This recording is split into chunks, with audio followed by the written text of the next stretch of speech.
to Happy Life Results Book Group. Hi everybody. We're doing a section called Fun Idea Expansion, and this is in the stage 3, the hero. All right, so we're talking about language, and we're going to give you some examples, and this is going to be really fun.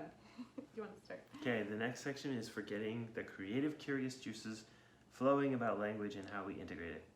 We're about to learn the first concept from the guidebook, so make sure you have it in hand and ready to go. So yeah, everybody wrote their guidebook, you got it ready? Yes. All right, number 1. Have you learned any foreign words? What was the process of transitioning the word from your native language to the new language? 2, notice the role of context in learning of a new language. For example, the concept of the English pronoun he requires us to do some complex thinking, but we do it instinctively. In order to know who he is, when we first hear he, we have to think back to the most recent reference of a specific male, and we then know who he is. So long as no other specific men are mentioned, all we have to do is keep track of that one guy for all uses of he. If another specific man gets mentioned, we then have to use other contextual clues to keep straight which he is.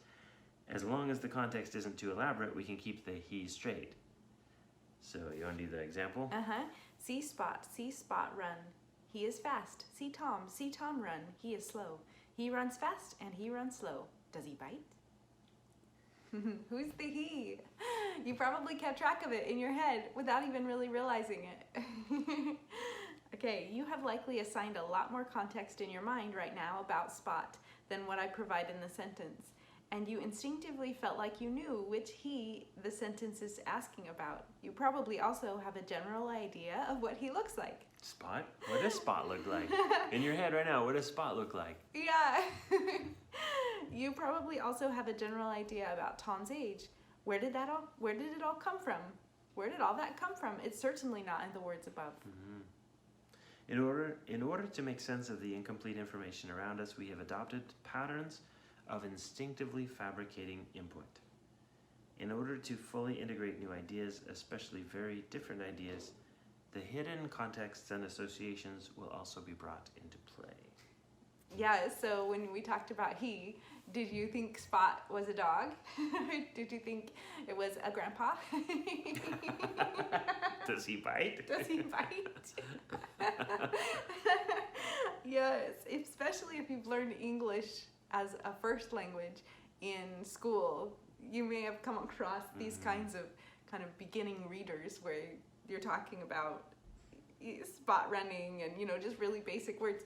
But for me, when I listen to that sentence, he is so I'll go through it. So see Spot, Spot's a dog to me. See Spot run, so I'm seeing him run and run fast. And then I see Tom, and I think of Tom as just a little kid, and he's running, but he's not as fast as the dog, so he's slow. But other people, when we've read this sentence, have thought about Tom as like the owner of the dog, maybe a middle-aged man. He's slow compared to the dog.